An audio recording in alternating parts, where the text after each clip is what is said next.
How you doing? I know you are. You guys are amazing. Amazing people. Okay, so if I can get you to come back to your seats right away, that'd be great, just so you're not disturbing the people now. I know the breaks are a little short. We're going to have a nice long dinner. We'll be fine, but not until we have this amazing trainer who's coming up right now. Are you ready? Yeah. No, you're not ready. Are you ready? Yeah. All right, you're starting to get there. This is worth it. This is worth it. So, our next trainer has been one of the top business and personal success speakers in the entire world. Entire what?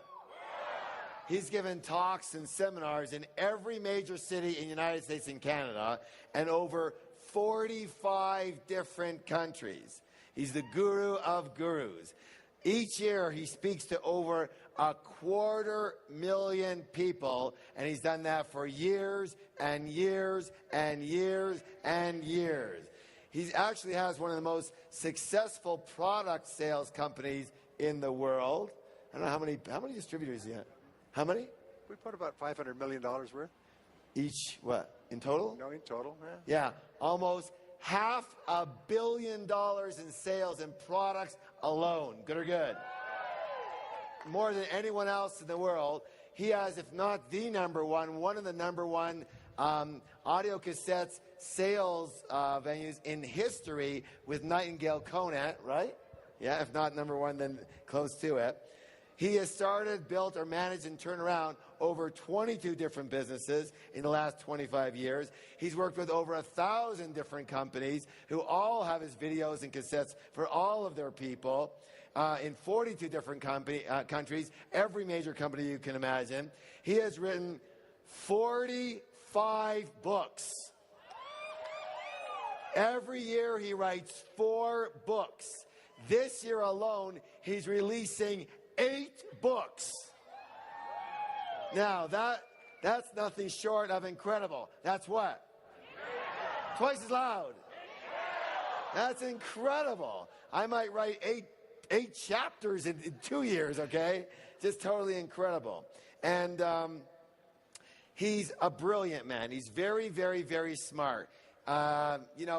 He doesn't usually put that on his bio or whatever, but I know him, and I know people who know him, and everybody who really knows him says the same thing about this gentleman. He's one of the most brilliant men on the planet. He's at another level than most people when it comes to intelligence and just really understanding the breakdown of things, the breakdown of success. And many of you have heard his voice for years and years and years on his products. He is one of the gurus of gurus. He's a great friend. He's very loyal. He's got a heart of gold. I am thrilled to have with us at the seminar of the century, Mr. Brian Tracy! Thank you, my friend. Thank you. Good job. Thank you.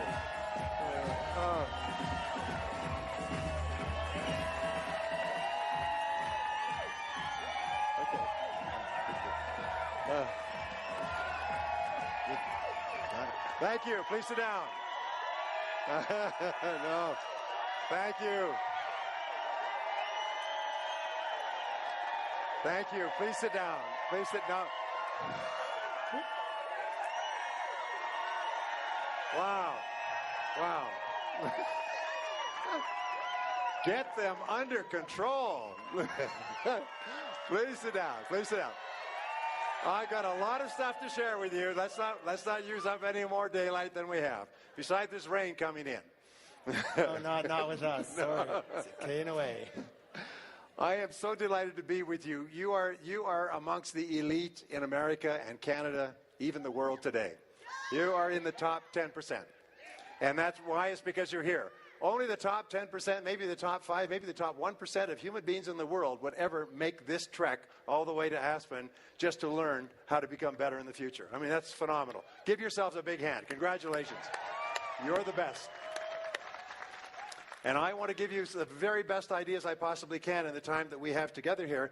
But let me begin by saying, and Michael Gerber was talking about this, we're living at the very best time in all of human history.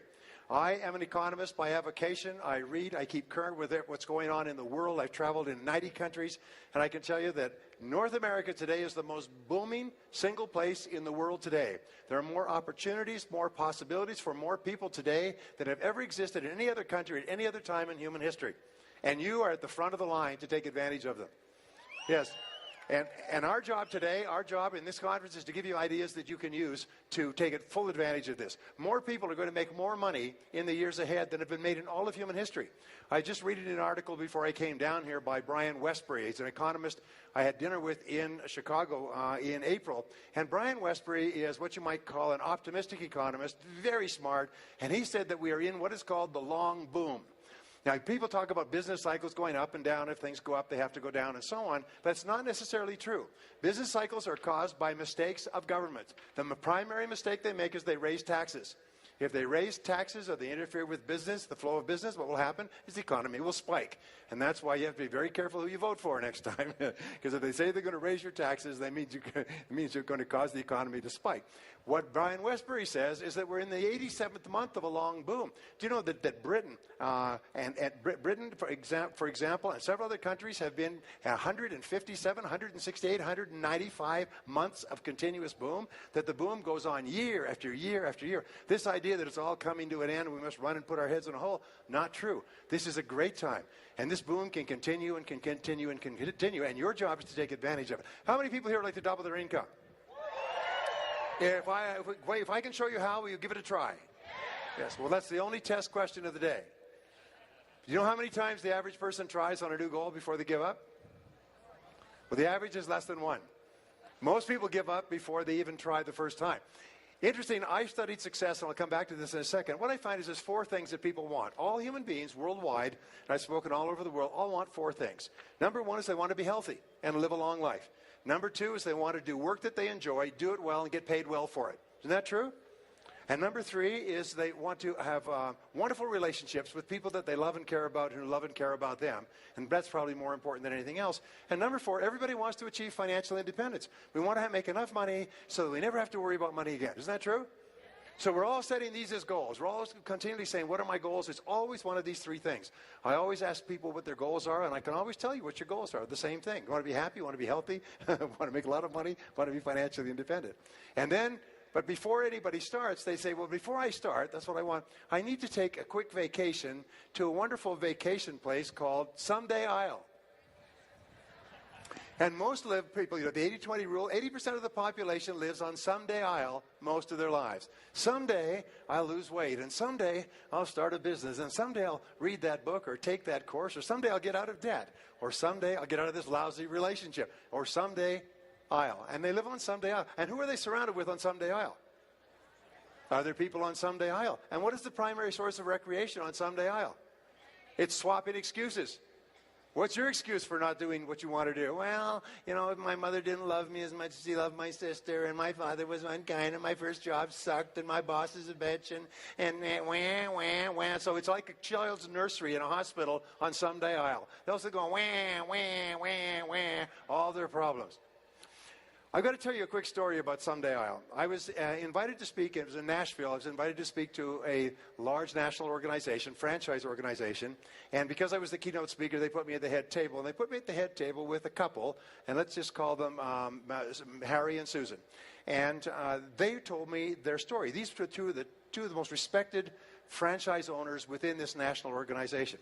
And they told me this interesting story, and I never forgot it. It was just one of those stories that just like imprints on your mind. They said, when they got out of high school, they had very little going for them. They'd graduate from high school. He waited a year or two. They were childhood sweethearts. They got married. They're in their 20s. They got a little house, and they got a child and a second child. And they're trucking along, and they're 25, 30 years old. And he's working as a plumber, and she's working in the supermarket. And they have too much month at the end of the money, and they worry about money all the time. And they drive a couple of old cars, and they recycle their kids' clothes and repair bicycles for their kids. That we all come from that. Anyway, but they didn't worry, they said. They had no worries because they knew that when Aunt Martha died, they'd be rich.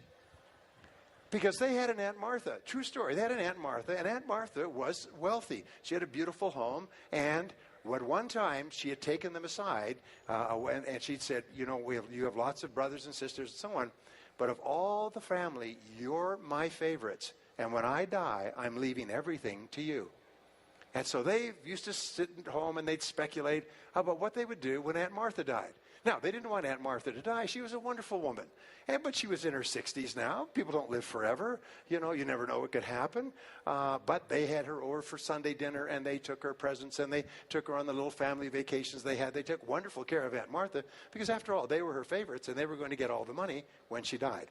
Anyway, when they're about 35 years old, they're still financially in difficulties. They're sitting there at the kitchen table, and Susan, women are more practical about this, says to Harry, said, Harry, what if Aunt Martha lives another 20 years?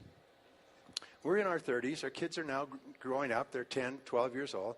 What if Aunt Martha lives another 20 years? She's 68, but she's got good health in her family, good genes.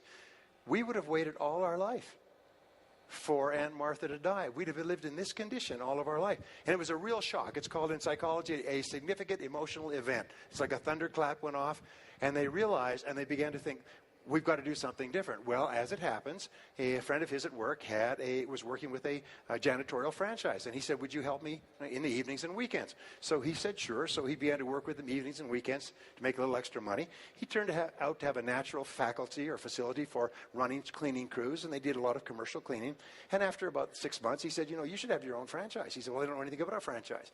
He said, well, the company will set you up. They'll train you how to do it. And he said, well, I don't have any money. He said, well, they'll advance you some money. I'll lend you some money. I'll help you get started. So they borrowed some money, put it together, bought a cleaning franchise, and got the kids to help, and Susan did the books, and it was very successful. And the company called them after a year and said, why don't you buy another franchise? And they hadn't thought about that, so they bought another franchise. And he was still working at his day job, and he bought another franchise, and he finally left his day job and bought another. Over the next 12 years, he bought a franchise every single year. By the end of 12 years, he had about 150 people working for him. He was worth several $1 million. He had a beautiful home. The kids were in the best colleges. They had solved all their financial problems. They were the most financially successful people in their whole social circle. And they were about 45 about this time, 45, 48, and then they got the news. Aunt Martha had died. Well, they were very sad about that. They went to the funeral with all the other family members, but the other family members didn't seem to be too upset about her having passed away. As a matter of fact, they seemed downright cheerful at the funeral. And so, you know where I'm going now. So the lawyer called them all together. The whole family got together, all the couples. They're all now in their 40s and 50s. They'd all were grown up with children, had grown up, and so on. And the lawyer opened up the will and read the will, and Aunt Martha had died broke. In fact, she'd been broke for years. She'd been living off loans. She'd mortgaged and hypothecated her home and borrowed against it. She'd been living off her family. She hadn't had any money for years and years.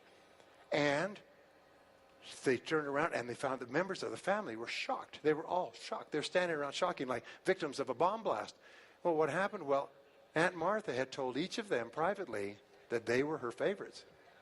And when she died, they were going to leave all their money. She was going to leave all her money to them. And here they were all standing there. This couple was financially independent because they'd taken the reins of life in their hands. The others were shocked. They were in their 40s and 50s. Their life had largely passed, and while they waited for Aunt Martha to die. Now, the reason I tell you the story is, first of all, it's true. It was a real shocker for them. It was the turning point in their lives. But my question is this, what is your Aunt Martha? What is your Aunt Martha? What are you waiting for to happen before you go for it? Because we all have something. We all have a mental block or a break of some kind. And you have to keep asking, what is your Aunt Martha that keeps you on the island? And it's always an excuse of some kind. So I'm going to give you the first great rule for success. Are you ready? Vote yourself off the island. No more excuses. Do it or don't do it. Get on with it. Follow what Harv teaches you and get on with it. Ready, aim, ready, fire, fire, fire. Is that what Harv says? Is get on with it. Don't let anything hold you back. By the way, a couple of people come up here this morning and said they wanted to write a book. How many people here want to write a book? Well, I write a lot of books, and I'll show you how to write a book. You go to my website. It's called briantracy.com. Click on free newsletters. It'll say how to write a book. And it's exactly how I write 4 books a year and have them published by major publishers. I'm now in 36 languages in 52 countries. And so you just go there, click it down, and it shows you literally a menu, not a menu, a recipe for writing a book. And I've given this to countless people who've been struggling with books for weeks, months, years, and within 90 days they've got a book out ready to go to the publisher. And that's no extra charge. Okay. Now, when I started my career, I started off quite humbly. I did not graduate from high school. As many of you know, I finished in the half of the class that makes the top half possible. I left high school without graduating, and I worked at laboring jobs for several years. And I could stretch the story out, but I'll just tell you, after several years of laboring, when I could no longer get a laboring job, like many of you, I got into sales. And when I got into sales, and by the way, sales is the ultimate default profession. Nobody goes into sales. We default into sales when nothing else works. How do you get into sales? It's like backing up in the car and hitting something in the night. Whoomp. You go out and see what it is, and it's a sales job. Yeah. Often it's your own new business, you know. Maybe I'll start a business. Whoop. It's a default. Anyway, so I got into sales, and I was not afraid to work because at least it was clean work. And I threw myself like a dog at a passing car, and I'd go out and knock on doors. They said, you know, just sales is not really a sales game. It's a rejection game. The more you get rejected, the more sales you make. So I would go out starting early in the morning, 7, 8 o'clock in the morning. I'd knock on doors. I used to run from place to place so I could be rejected more often, faster. They said, keep track of your calls. I kept track of my calls. One month I made 504 calls and no sales, but boy, did I see a lot of people. And I did this for month after month, and every so often I would stumble into a sale where the person had decided to buy my product and hadn't decided to where to buy it from, and they bought it from me. They felt pity on me. So I was just staying alive. And then I went and I asked one of the top guy in our company. He was making 10 times as much as anybody else. And he would roll in. I'd start off at 7 in the morning. I'd work till 9 o'clock at night, knocking on doors in the neighborhoods. He'd roll in at 9 o'clock in the morning. Customer would roll in, or a prospect. They'd have a little conversation. Prospect would sign a check. He'd make a sale. He'd go out and make a couple of sales in the morning, have lunch with another prospect, make sales in the afternoon. He was making more than anybody else in the company. He was making more by himself than everybody else put together. And so finally, I went to him and I said, what are you doing differently from me? And he told me. And this is one of the great breakthroughs in life. If you ever want to do anything, find out somebody who's doing it well and go and ask them what they're doing. Don't try to figure it all out for yourself. And so I asked him, what are you doing differently from me? And he said, well, show me your sales presentation and I'll critique it for you. I said, my what? Well, your presentation. I said, you show me yours and I'll show you mine. I said, by the way, how do you define a sales presentation? He said, well, a sales presentation is a logical and orderly process of, first of all, identifying prospects and then establishing rapport with them and then identifying their needs and then presenting our product or service as the best choice, all things considered, answering their concerns and objections, closing the sale, and then getting resales and referrals, which loops you back into the top of the process. I was writing, I couldn't believe it. You mean there's a logical order to this? I was doing what most salespeople do when they start off. It's called the blah, blah sell. Blah, blah, blah, blah, blah, blah. You find a prospect, try to get between them and the door, and they go blah, blah, blah, blah, blah, and say as many clever things as you can. And if they start to lose interest, you speak louder and faster. Now, I didn't mind if they seemed to be losing interest, but when they looked at their watch and started pounding it, then I started to become nervous. Well, no, he said, no, that's not how you sell at all. First of all, you determine that the person has a genuine need that your product or service can satisfy. And by asking questions to uncover the need. And if there is no need, then you carry on. You don't. So I just opened my eyes. I couldn't believe it. I learned later that he'd been trained by a Fortune 500 company when he left college. They had taken him and spent a year, 6 months in classroom, 6 months in the field, alternating back and forth like a windshield wiper until he was thoroughly trained in how to sell. He could then go into any sales organization, any product, service company, any industry, and within 30, 60, 90 days, he'd be selling 10 times as much as anyone else. I almost died and gone to heaven. And he said to me, by the way, he said, did you know that 20% of the salespeople make 80% of the money? I said, no, I'd never heard about that. And so I said, well, that's it. If that's true, then I want to be in the top 20%. That was a life changer for me. For the rest of my life, I look back and I realized it was making the decision to be in the top 20% that changed the direction of my life. And this is what I also learned. To get into the top 20%, the key is to make a decision. Just make a decision. So I made the decision, and I began asking, why is it that some salespeople are more successful than others? And I began to study successful selling. I became voracious. I used to study hour after hour. I wasn't married at the time, so I had lots of time on my own because I couldn't afford to take anybody out. So I'd get up early in the morning, 5 o'clock in the morning. I'd study, and I'd go out in the daytime and practice what I'd learned. In the evening, I'd review it. And I began to read books and listen to audio programs and go to courses, and I began to practice it. And I did something else which changed my life as well. I find that there's two types of people in life. There's people who do things and people who talk about doing things. And one of the keys to success is action orientation. All successful people are like yourself. They're intensely action-oriented. Most people talk about what they're going to do, but then they go to the island. You know, you heard the old saying about the guy who says, I wake up every morning at this crack of dawn full of vigor and energy, and then I force myself to lay there until the feeling passes. Well, a lot of people do the same thing, is they have all these great ideas and they force themselves to do nothing until the feeling passes. Because what we have found is that there's a direct relationship between how quickly you take action on a new idea and how likely it is that you'll ever take action on any idea at all. In the work that I've done over the years, I found that all successful people have successful habits, and all unsuccessful people don't have them, or even worse, they have failure habits. They have habits that lead to failure. And so one of the most important habits that you can develop is the habit of taking action. And fortunately, if you do something repeatedly over and over again, what do you develop? You develop a habit. Now, the interesting thing is, forming a habit is difficult. Goethe, the German philosopher, once said, everything is hard before it's easy. Just like Michael was talking about learning to play a trumpet and learning to be a drywaller and carpenter and so on. Everything is hard before it's easy, but once you have made it a habit, it's like brushing your teeth. It's automatic and easy, and you can do it for the rest of your life. Well, what I found was everything that I tried for the first time didn't work. And my first idea was to be discouraged, say, oh, darn. And then I realized nothing works the first time. Nothing works the first time. Sometimes you have to practice it over and over again. Does anybody here have a favorite recipe? Okay, if you have a favorite dish that you make at home, sometime you tasted the dish at a friend's house or a restaurant and you said, you know, I like to be able to make that at home so I don't have to go somewhere else to have it.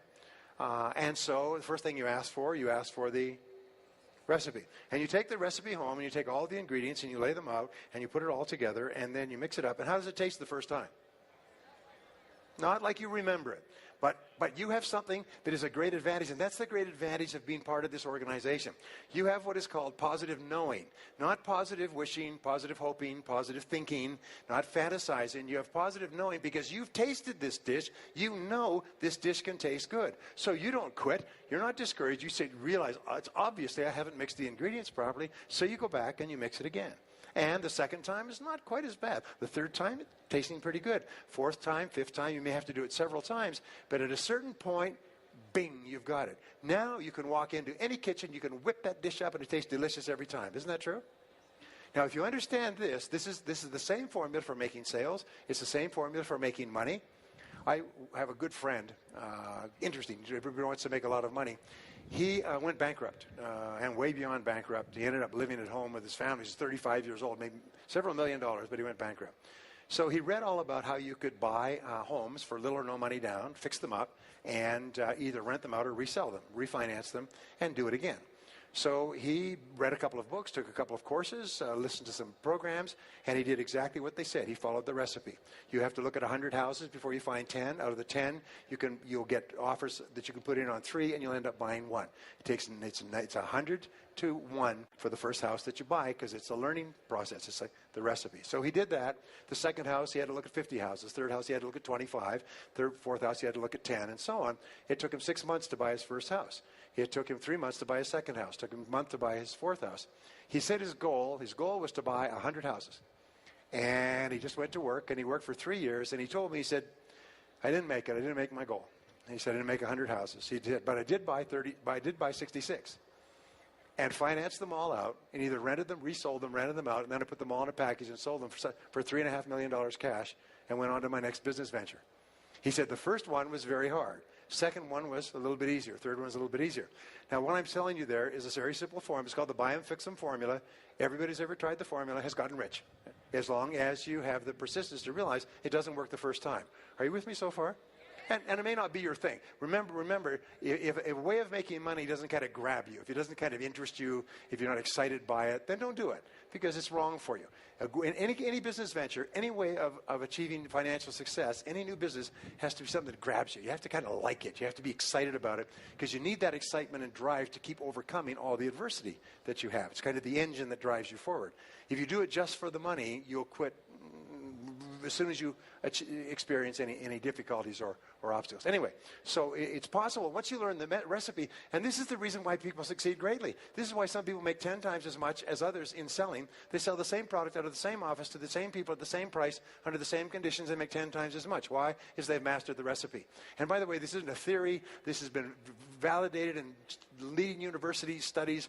Top consulting firms go into companies. They identify what are the correct formulas. They implement the formulas worldwide, and the companies become multi-jillion-dollar companies over and over again. So it's possible to learn this. Well, what I learned asking this question, why are some people more successful than others, I found that there were principles behind success. And going back to the 80-20 rule I talked about, is the 80-20 rule, in my estimation, says that 80% of your success is psychological. It's mental. It's what's going on in your mind rather than what's going on outside you. The other 20% is technical. Now, some people say that all you have to do is roll your eyeballs and think happy thoughts and you'll be rich. Anybody who tells you that needs a checkup from the neck up. Because that's not true, because the 20% of it is technical. If you sit there with a bunch of ingredients in the kitchen, you can't think happy thoughts, and it's all going to come out of the oven well prepared. You have to learn the recipes and the formulas. You have to master the skills. You have to suffer adversities and difficulties. You have to get feedback and so on and so forth. But if you will learn those skills, the rest of it, the 80% is mental. So I began to study the metaphysics. My friend Mark Victor Hansen is here today. Mark introduced me to some metaphysics 23, 24 years ago. I was telling him that yesterday. And had a profound effect on my life, because what I learned is that behind everything that happens in the real world, there is a metaphysical or a spiritual significance or connotation. And what I began to find as I read hundreds and hundreds of books is that there are certain laws that have been discovered and rediscovered throughout all of human history. And I want to share with you the seven of the most important laws. In my other works, there's as many as 32 laws that I've discovered, all of which are important. Someone talked earlier about Harv talked about the law of reciprocation. It's a very, very important law, both on a physical level and on a spiritual and psychological level. But I want to share with you some of the ideas that had a profound effect on my life and the life of others, because I keep getting letters from all over the world in a variety of languages, most of which I can't read, but some of which I can, talking about how these principles have so profoundly changed people's lives. And the first law I learned in selling was the law of cause and effect. What I learned is that for every effect in your life, there's a cause. Is that nothing in our life happens by accident. Everything happens for a reason. And even if we don't know the reason, there are specific reasons behind it. If a dish tastes delicious, we don't say it's a miracle, or some clouds have parted, or the person who did it has some genetic, incredible, marvelous form. No, they just got a recipe and they mastered the recipe. In science, there is a principle with regard to a scientific formula. If we say this is a scientific formula, or this is scientific, what does it mean? And in science, the word that they use is replicability. I found that, one of those little factoids. It's replicable. It means that the formula could have been discovered by geniuses, but it can now be successfully used by morons. Now, this is really important, and Michael was talking about that, and Harvest talked about that, is it takes tremendous difficult efforts, years, even centuries, to develop successful formulas. But once they're developed, they can be used by ordinary people to get extraordinary results if you learn the formulas. So, the law of cause and effect says that for every effect in your life, there's a cause. If the effect that you want is to double your income, then it's quite simple. Then you may say, that's the effect that I want. Then you ask, who else is earning twice as much as me? Because everybody who's earning twice as much as you today was at one time earning half as much as you. So then you go and you find out by asking them or reading their material or coming to their courses, what did you do to get there? We say that success leaves tracks. You find out what they did, how they put the recipe together to be successful, and then you follow the recipe. And you follow it over. Don't deviate from the recipe until you've mastered the recipe. And if you follow the recipe, you get to the same destination. So here's one of the great success principles. First success principle, vote yourself off the island. Second one is this, is if you do what other successful people do over and over again, you must inevitably get the results that they get. And if you don't, you won't. It's real simple. And the world is full of people who are doing what failures do, and they can't understand why they're not getting the results that successful people get. By the way, there's an awful lot of stuff about the economy. Many Americans, almost the majority, think that the U.S. is in recession. The reason they think the U.S. is in recession is because the newspapers are very, very biased, and they know the very best way to bring about governmental change at high levels is to make the people feel insecure and uneasy with the economy. The fact is, the American economy is the best it's ever been in history. Do we have problems? Yes. Do we have too many entitlements? Yes. Do we have too much government debt? Yes. But in terms of opportunities and possibilities, it's never been better in the history of the world. Why do you think we got millions of people coming here legally and illegally? To be unemployed and go on welfare? No, because there's so many jobs.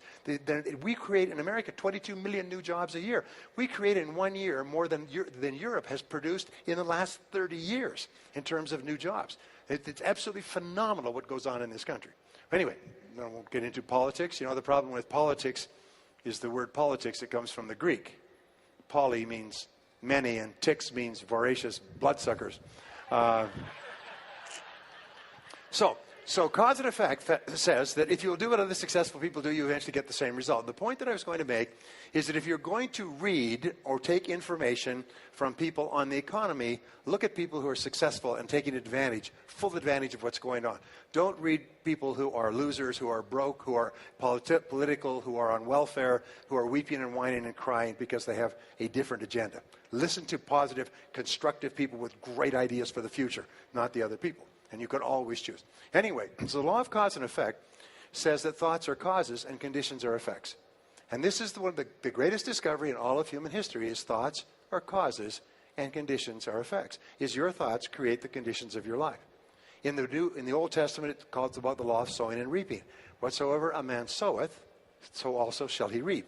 And let me point out, the Bible is not an agricultural textbook. Okay? It's a textbook for the development of the soul. And whatsoever a man soweth in his mind, he reaps in reality, or a woman for that matter. Newton, the great physicist, changed the whole world with this whole idea of action and reaction. For every action, there's an equal and opposite reaction. In other words, whatever you put in, you get out. And you can't get out without putting in. Our greatest problem, by the way, in modern life, not only in America and worldwide, is an enormous number of people want to get out without putting in. They want to become wealthy without making any contribution. They want to have money without creating any value. And there's lots of people out there to take advantage of them and tell them that it's possible to do that. But it'd be the same as going to the field and saying, I want a crop, but I don't want to put in any seed. Or I want to put in a couple of seeds and I want a full crop. The fact is that the universe has a law, and the granddaddy law of the universe is cause and effect, sowing and reaping, action and reaction. Well, that's the first law. In other words, if you want to be financially successful, find out what other financially successful people do and do the same thing over and over again until it becomes a habit, and then you'll enjoy financial success. And it's not a matter of accident, and it doesn't matter if you went to the best schools or the worst schools or no schools. It's just a matter of law. And if you get your life in harmony with the laws, everything changes. If you get your life in conflict with the laws, nothing will happen to you except for bad things. Well, the second law that I discovered is called the law of control. And the law of control is very interesting because psychologists have written hundreds, thousands of books and articles on this. It says that we feel happy to the degree to which we feel we are in control of our own lives. And we feel unhappy or stressed to the degree to which we feel we are not in control or out of control, or even worse, controlled by external circumstances. Now, what psychologists call this is the locus or place of control. So they ask you, where do you feel the control lies in your life? Are you in charge of your life? Or is it your boss? Is it your bills? Is it your health? Is it your family? It's your situation that's controlling you. To the degree to which you feel you are in control, you're in command of your life, you feel happy, you feel powerful, you have high self-esteem, you have more energy, you have a stronger immune system, and so on. Now, the reason I mention this is that each of us has areas of our lives where we feel totally in control. Have you ever gone home from a holiday, like you go home from this vacation, you walk in the door of your own place, you walk in the door, and you feel a great sense of relief. Why? It's because you're totally in control in your own environment. You're no longer on planes and trains and automobiles and everything else. You walk home and you're in control. So you have to ask yourself, where are the stress points in your life? And the stress points are points where you feel that you're controlled by external circumstances. One of the two worst things of all is we can be in a bad relationship. And so our mental health is controlled by the behavior of another person. 85% of our problems in life, by the way, come with hair on top and talk back. You know what I'm talking about. The other 15% are material. So another source of loss of control is financial. We feel out of control financially because we owe too much, we have too little, we have too much a month at the end of the money, and so on. So you have to ask yourself, and here's what we found. We found there's always a way that you can be free. There's always a way you can retake control in your life. And the two ways are, number one is just take control, make a decision, and get on with it. And number two is to walk away. Does anybody know what I'm talking about here? Everybody in life does this regularly. We either decide to get in and resolve the situation, or we decide to walk away. But either case, we feel a tremendous sense of relief because we are back in control. And it's really important. So that's the second law. And the law of control, wonderfully enough, is completely in harmony with the law of cause and effect. Because the law of control says that we control our own lives by the things that we do. The next law is what I call the law of belief. The law of belief says that whatever you believe with conviction becomes your reality. Is you don't see the world the way it is, you see the world the way you are. You see it through a screen of your own beliefs. And so we discussed this, and going right back into prehistory. In the Old Testament, it says, as a man thinketh in his heart, so is he. In other words, his deep beliefs. In the New Testament, it says, according to your faith, it is done unto you. What he was talking about this morning, which is so important. And William James of Harvard said, belief creates the actual fact. Because if you believe something strongly enough, you will take action on that belief. If you believe something strong enough, it becomes your reality. So imagine this, two things. Imagine that there was a store that you could go to buy beliefs, just like a computer store where you'd buy a computer program that you could put into your hard drive. And you could buy any belief on the shelves. Which would be the very best belief for you to buy? Well, looking at the biographies and autobiographies of hundreds of successful people, we find there is one belief that all successful people have in common. And it is the belief that, by gum, I'm going to be a great success. By gum, everything that happens is part of a great process. It's like W. Clement Stone used to say that whenever anything went wrong, that's good. It's all part of a process. So when you absolutely believe that you're going to be successful, no matter what happens to you, you'll see it as part of the process. No matter how many setbacks you'll see it as part of the process of being successful. Now, if you have influence over other people, the most wonderful thing you can do is tell them that you believe that they're going to be successful. I have 4 wonderful children, and I learned this before I had my first child. So I've been practicing it on my kids, because kids are completely amenable to input when they're young. So from the time they were little, I've told them, when you grow up, you're going to be a big success. When you grow up, you're going to be a big success.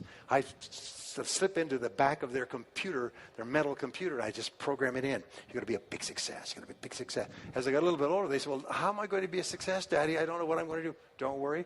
Whatever you do, you'll be a big success. Well, what if it doesn't work out? I said, if it doesn't work out, that means it's something else is where you'll be a big success.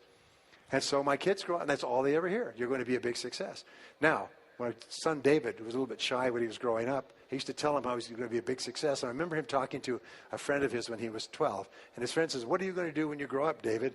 He said, well, I don't know, but I'm going to be a big success. And I said, it worked. Damn, it worked. And that's really important that you tell it to yourself, that you absolutely believe that you're going to be a big success. By the way, going back just one click, with regard to locus of control, Americans have the highest locus of control per capita of any people in the history of the world. 68% of Americans believe that they are largely in control of their own lives. That is, by the way, true for probably 100% of people here. Everybody here believes that they are in charge of their own lives. They make things happen. They're not passive waiting for things to happen. They go out and make things happen. Isn't that right? Yeah. And that's really important, because that is the attitude that makes it a reality. Your belief creates the actual fact. Now, here's something else that I've learned. I've learned it from Harv and from Mark and from a lot of other people, is the greatest single obstacle to our success is our self-limiting beliefs, is we believe that we're limited in some way. Our friend this morning was talking about the fact that each person is a potential genius, that you have genius inside you, that you have unlimited potential, which is what we agree, we believe passionately. But if we believe that we are limited in some way, it becomes true for us. It becomes our belief. By the way, I didn't do well in school, and before we came here, I was going to do some background checking on the people here. What I found is that there's a lot of people in this audience who didn't do well in school. Yes. So a lot of people here got lousy grades in school. I was astonished to look at the high percentage. In fact, you could be sitting next to one of them right now. Yes, we know who you are. Now, here's the problem, is that if you're told, which I was, and all the time you're growing up, they say you have to get good grades or you won't do well in life. You have to get good grades or you won't get into college. You have to get good grades or you won't get a good job, won't get very well, and so on. They tell you that to encourage you to get good grades. So what if you got lousy grades for whatever reason? Well, now, you could be 25 or 35 years old, and you don't even try. You don't even try because, hey, you didn't get good grades in school, so you're kind of short of potential. And what we do is we actually sabotage ourselves. We drive with our foot on the brake of our own potential because we think, well, I didn't really get good grades in school. And then you read the studies and you find that most of the people who got straight A's work for the people who got B's. And the people who got B's work for the people who got C's who own the companies. And the people who own the companies got the money from the venture capitalists, all who got D's in school. You know, and so the grades that you got in school are irrelevant. But if you believe that because you got poor grades or because you didn't get started, you didn't go to college or something else, if you believe it, it becomes true for you. So the first thing you do is you have to challenge your self-limiting beliefs and realize that most self-limiting beliefs have no foundation in reality. How many times have you had an experience where you thought you had no skill or ability in some area, and then you started working in that area, and you turned out to be pretty capable, and you're quite amazed, and you never had that idea? The fact of the matter is, we all have that throughout life. My friend Dennis Waitley has this wonderful line. He said, you could not use all of your potential if you had 100 lifetimes. You have so much potential. And what holds us back from using all of our potential is we believe that we don't have it. I will never forget the story of this fellow's grandfather came out, homesteaded a piece of land in Alberta, passed it on to his grandfather, passed it on to his father. The father could never make a living on it. Finally passed on to the son. The son was on welfare and raising goats on this quarter section in Alberta. None of the family for 3 generations had ever made any money on this hard scrabble piece of farm. And along came an oil company. The oil company said, can we drill on your land? If we find oil, we'll sign an extraction agreement with you, royalties and so on. They drilled on his oil. They found an oil pool. And overnight, he was a millionaire. He had an income of something like $150,000, $200,000 a year for the next 30 years. He went from living a hard scrabble life, raising goats on this lousy piece of land, and somebody else came along and showed him how to get the potential out of the land. The oil had always been there. That's what this seminar does. That's what Harv does, by the way, is he shows you how to drill oil in your own land and tap into the potential that you have. That was always there. It's been there all this time. But your job is to drill. That's really important. And that's what we're here for 3 days, is to look for insights. So remember this. Always ask yourself, you have a self-limiting belief. What if it wasn't true? What if it wasn't true? My son, going back to David, David was really shy when he was growing up. And so I would say, you know, one thing I know about you, David, is you're not afraid of anything. He said, oh, I'm afraid of everything. He's afraid of riding a bicycle, and he's afraid of this. He's afraid of ghosts in the night. No, David, you're not afraid of anything. And I say to Barbara, he said, one thing I know about David, he's not afraid of anything. And she said, yes, I am. We drive along. I say, well, you know, I really admire David because he's not afraid of anything. And I would just say this. And I changed his name to Dave the Brave. And then I shortened it to Le Brave. I say, where's Le Brave? Where's Le Brave? Where is he? How are you doing, Le Brave? I called him that. I started calling him Dave the Brave all the time. And, you know, at a certain point in his life, he started saying, you know something, I'm not afraid of anything. It changed his whole life. You reprogrammed him to tell him, because other than that, he had a self-limiting belief. And it's really important. Anyway, so your beliefs are important, and your whole attitude toward life is determined by your beliefs. And here's the interesting thing. You come into the world with no beliefs. Every belief that you have, good or bad, you learned from childhood.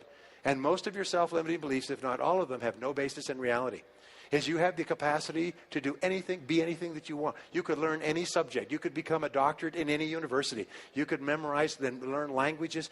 And the more you learn, the more you can learn. The more you use your brain, the more your brain is capable of learning more things. But what holds us back is, so I could never learn languages. Shut up, you could learn languages. I'll tell you what, you went to a foreign country, and the only way you could eat is could learn the language and the words for the food. You'd learn languages at a speed of summer lightning. I know, because I've been there. In other words, the self-limiting beliefs have no reality.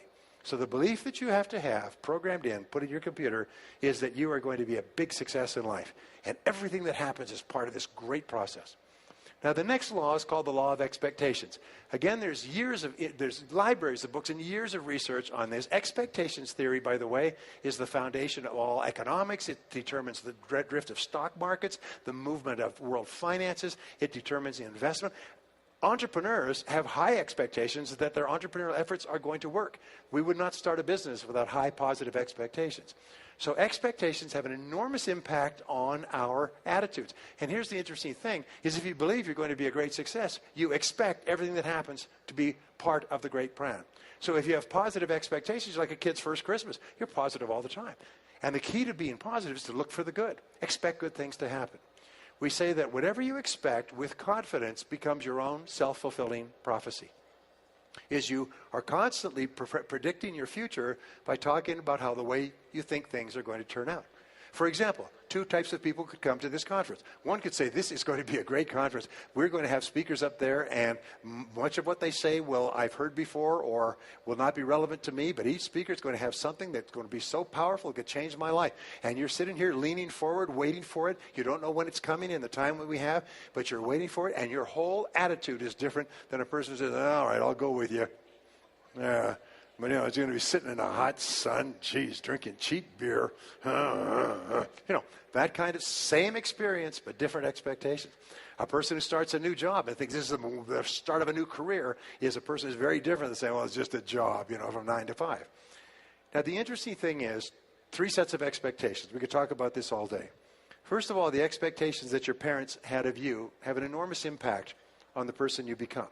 And I knew this when I first started to have children because my parents' expectations of me were negative. They were always critical, always demanding, always negative. No matter what you did, it was never good enough. If you did do anything, it was... does anybody know what I'm talking about here? So I said to myself, well, I am not going to let my experience affect my experience with my children. By gum, I'm going to use that, and I'm going to do with my children. This is what we all resolve to do. I'm going to do with my children exactly the opposite of what my parents did to me. So in the work that was done at Harvard, what they found is that there's 2 keys to raising happy, healthy children. One is positive expectations, which is the parents just basically say, I believe in you. I believe you're going to be a great success. I believe you're going to do well. I believe that you're going to have a great life. And they say, yes, but I got poor grades. And, well, that's not typical of your true performance. You can get better grades next time. And they just kind of keep showering their children like ladling syrup on pancakes. They just keep ladling this syrup of positive expectations on their kids.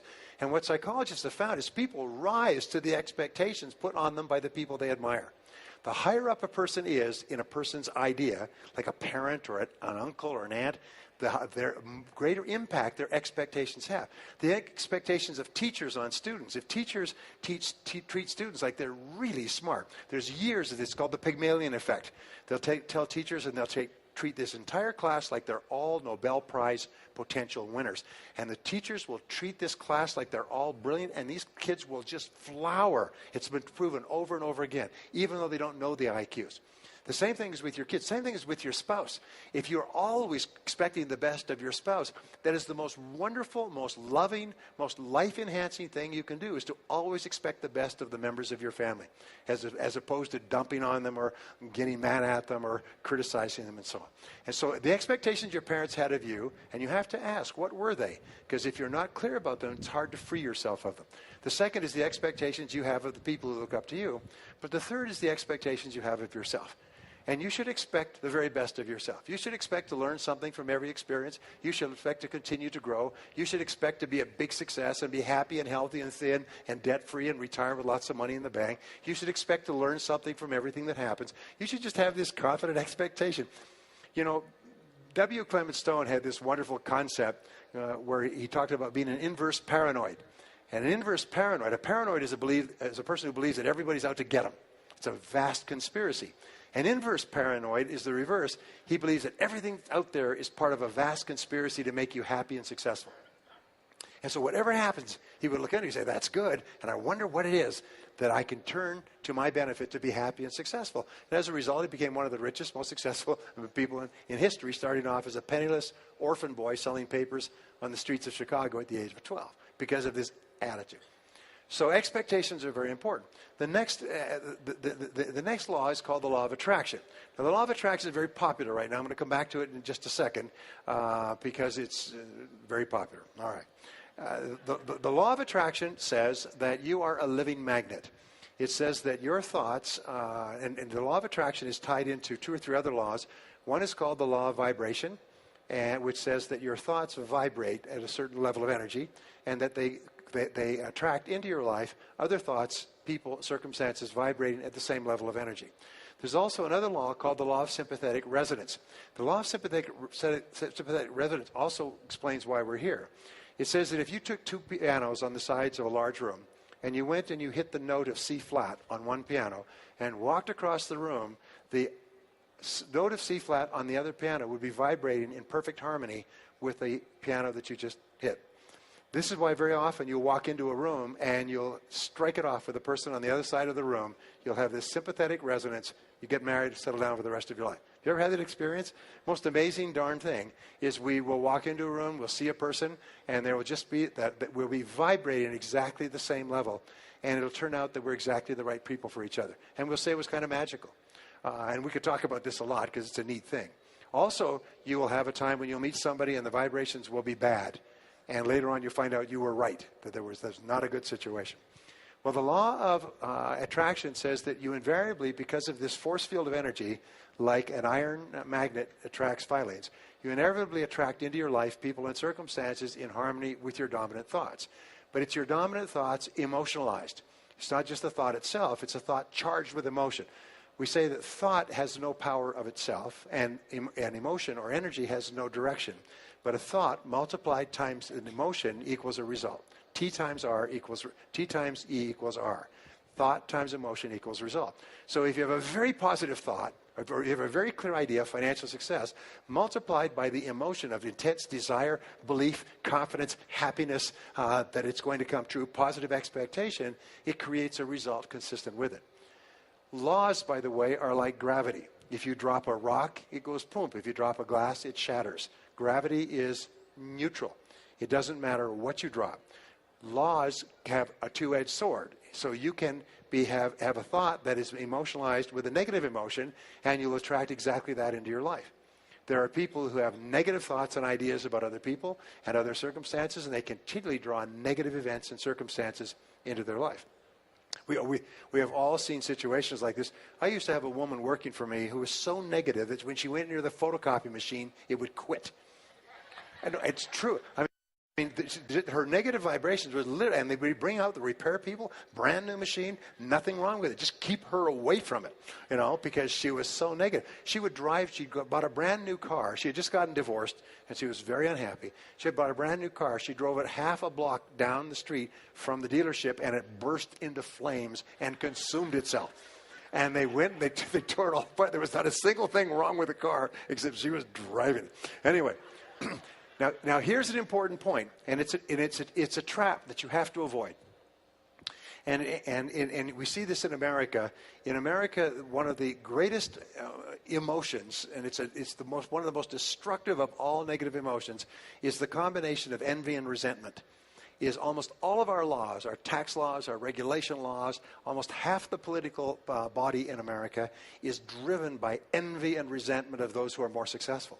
So it's very easy for us, if you read the papers, to be envious and resent other people who are successful. Then once you start to envy them, you start to see that they're evil or they're bad or they make too much money or they're oppressing or exploiting the poor and so on and so forth. So it's very easy, if we're not careful, for us to criticize successful people. Yet when you criticize successful people, you activate another law which comes under the law of attraction, which is the opposite, which would be what? Would be the law of repulsion. And the law of repulsion says if you criticize other successful people, you create an anti-magnetic force that drives success out of your life. So one of the things I teach my kids, one of the things I teach my friends, is always admire successful people. Look up to successful people. Don't fall into the trap saying, yeah, he's successful, but he's not happy, or she's successful, but she's overweight, or he's successful, but his life sucks, he's successful, but he's, No, don't get into the trap of criticizing successful people. Admire them for their success, their hard work, their energy, their years of application, and so on, and be happy for their success. Always want for others what you want for yourself. Always want for others what you want for yourself. And when you see somebody who's worked hard and achieved success, you say, that's wonderful. Abraham Lincoln once says that some people become successful as proof that others may do it as well. And so that's the mindset of the superior person. The superior person admires successful people, and as a result, they set up this positive force field of energy that draws into their lives people, opportunity, and ideas to be successful as well. Again, America is the most successful country in the world because there's very little institutionalized class envy, except in Washington. Yeah. And in America, in most other countries where people are successful, they have to hide it. In Australia and New Zealand, they have what they call the tall poppy syndrome. If you go there for any time at all, they call it the tall poppy. People who are successful are called tall poppies, and the job of the newspapers is to cut down the tall poppies. So if you're successful, you kind of have to play. You have to keep your head down because it is a habit to attack successful people. Here, who's the most successful? Who's the successful American? Carlos Slim just passed him. Can you imagine that? Do you know how much stuff you have to steal in Mexico to become the richest person in the world? Unbelievable. But if you look at Bill Gates, he's our richest American, right? $54 billion. Everybody admires Bill Gates. Isn't that true? Have you ever heard anybody run him down? I mean, of our people? We don't run him. We are happy for his success because the fact that he's successful means it's possible for us as well. Now, we may not make as much money, but hey, what's 1 billion? A billion would be okay, right? A million would be okay. 1,000 would be okay for some of us. Anyway, my point is that the law of attraction is a two-edged sword, and you have to use it very carefully. And I'll come back to this in a second. The next law is called the law of correspondence. The law of correspondence says that your outer world is a mirror of your inner world, and that wherever you look, there you are. Is you live in a 180-degree mirror, and every part of your life reflects back to who you are. It's almost like what is inside yourself is reflected onto the screen. So you see this in your relationships. Instantaneously, when you change your thinking internally, your relationships automatically change. You see it in your health. You see it in your income. You see it in your wealth. You see it in your home, your car. Every part of your life is a reflection back to you of what is going on inside yourself. So if you're a very positive, happy, positive expectations, confident person who likes themselves and likes other people, you'll see this all around you. There's some people can walk into a room and people just feel it and they turn and smile. They're just happy that they're there. They can feel the vibration of a person who feels good about themselves. And other people can walk into a room and the lights will go out. People will immediately feel there's negative people. So the one thing that we can control is we can control what we're presenting to the world. We can control only one thing in the world, and it's our thinking. And the last law I want to share with you, and this is really important because it's almost a summary law. It's called the law of superconscious activity. And the law of superconscious activity says that any thought, plan, goal, or idea that you can hold continuously in your conscious mind must be brought into your reality by the superconscious. Now let me say this again because it is the greatest law of history. It summarizes all the great mental and spiritual principles ever discovered. Any thought, plan, goal, or idea that you can hold continuously, that's the test. Can you hold the idea in your conscious mind must be brought into your reality by your superconscious. Your superconscious will bring you ideas and insights. Your superconscious will attract people and resources. Your superconscious will solve every problem on the way to your goal. The superconscious will give you lessons that you need to achieve the goal and to hold on to the goal. Your superconscious will give you energy that drives you toward the goal. The most important thing of all is that the goal has to be clear. And this is the key. Now, people say, well, how do I make all these lessons work? Well, all these laws work. Well, it's very simple. You don't need to. All you need to do is have a very clear, specific goal. If you have a very clear, specific goal that you think about most of the time, what will happen is that all the laws will begin to work. So the summary of these 7 laws, which we talked about before, is that you become what you think about most of the time. You become what you think about most of the time. And if you think about a goal that is important to you most of the time, what triggers the law of cause and effect? You think about the goal and everything in your life. That becomes the cause of the effects of your life. What gives you a sense of control? Very clear idea of your goal. What do you believe in? That you will ultimately achieve your goal. What do you confidently expect will happen? That you will. Everything that happens is moving you toward the goal. What do you attract into your life? People and resources in harmony with the goal. What is the law of correspondence? Your outer world mirrors back to you your goal. And by the law of superconscious activity, if you're absolutely clear about a goal and you think and talk about it all the time, everything in your world begins to work together and move you toward the goal and move the goal toward you. Now, I'm going through a lot of stuff in a short period of time, but Harv tells me you're some of the smartest people in America. Is that true? Did anybody not understand that? So I'm going to give you a very simple exercise, which I've given to you before. Before the end of the day, I want you to take a clean sheet of paper like this and write down 10 goals. That's all right. 10 goals that you'd like to accomplish in the next year. And just write down 10. And discipline yourself to write 10. And don't stop writing until you come down to 10. House, home, car, money, health, weight loss, whatever it likes, write down 10. Then you look at this goal and you imagine that you could wave a magic wand and you could have any one goal on this list within 24 hours. And whatever it is, you put a circle around that goal. You put a circle around that goal. And this becomes your major definite purpose. This becomes your primary organizing principle. This is what you think and talk about all the time. This becomes the goal that you focus on every single day. And every morning when you get up, you think about that goal. And all day long, you think about the goal. And as you think about this goal, more and more of your subconscious and superconscious powers are assigned to help achieve this goal. As you think about the goal, you start to get more ideas and insights that move you toward the goal. And more people and resources will come out of the woodwork to help you to achieve the goal. And as you think about the goal, you'll become more positive, you'll become more powerful, you'll have a greater sense of control, and you'll start to feel, slowly at first, you'll feel yourself moving toward the goal, and the goal starts to move toward you. And you start to see things you hadn't seen before. You start to attract people and ideas you hadn't seen before. You start to have insights you hadn't had before. And the critical test, all that is required of you is for you to think continuously about the one goal, the goal that can have the greatest positive impact on your life. And you think about it all the time. And you talk about it all the time. And the only question you ask is how? How am I going to achieve that goal? Say it, say how.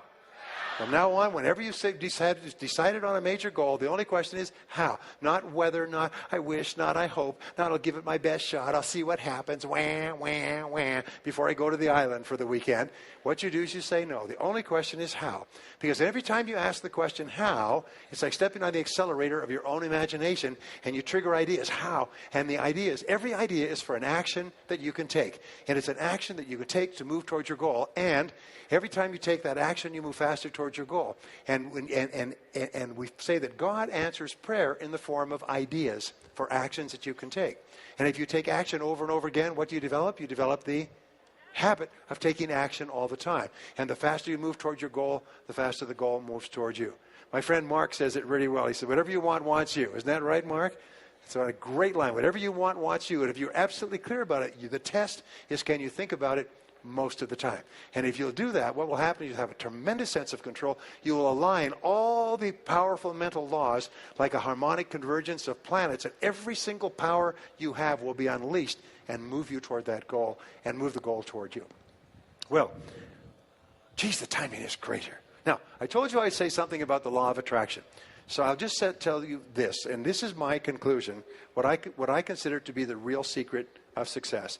And I've run this past a lot of people here and a lot of successful people, and they primarily agree. I believe that the law of attraction is necessary but not sufficient. In other words, it is a necessary part of success because it's a powerful law, but it is not enough in itself. Are you with me so far? So I was in Korea recently, and I began talking about this, which what triggered the idea. I said, when I left Los Angeles and wheels came up, the pilot came on and said, we'll be landing in Seoul at 5 minutes after 5 tomorrow afternoon. And then I was surprised to learn that for the entire flight, the plane was off course.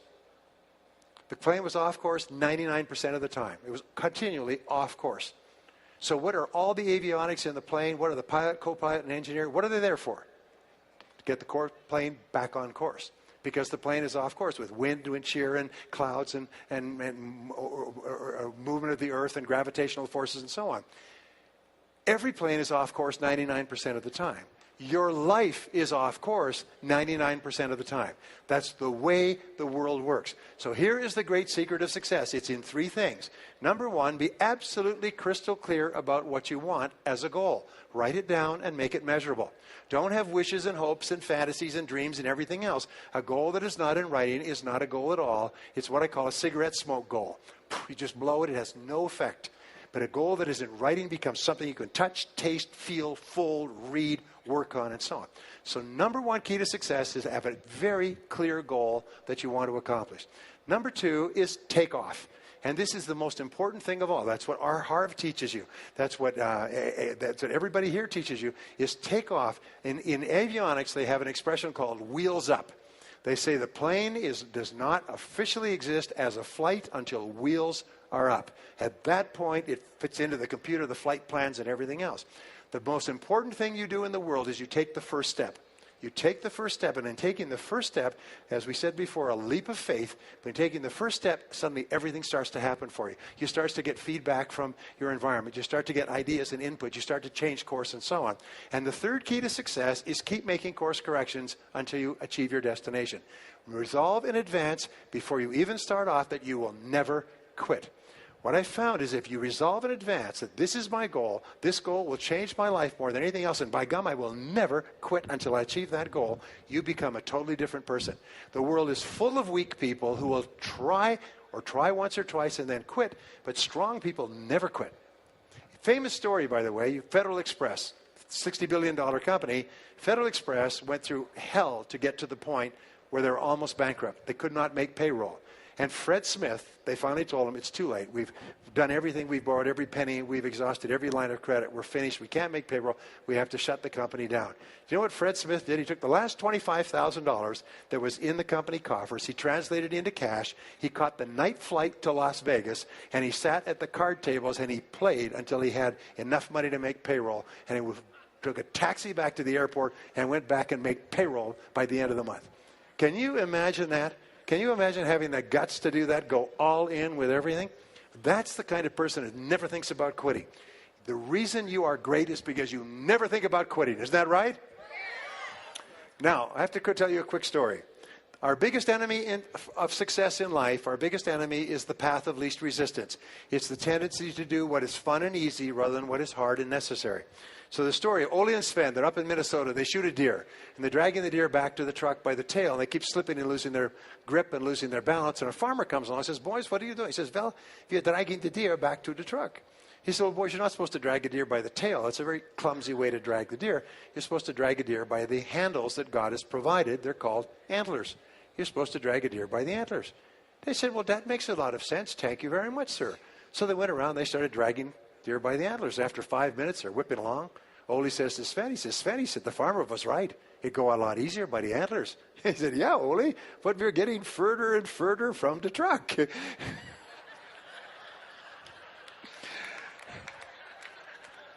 And if you didn't understand that, someone will explain it to you later.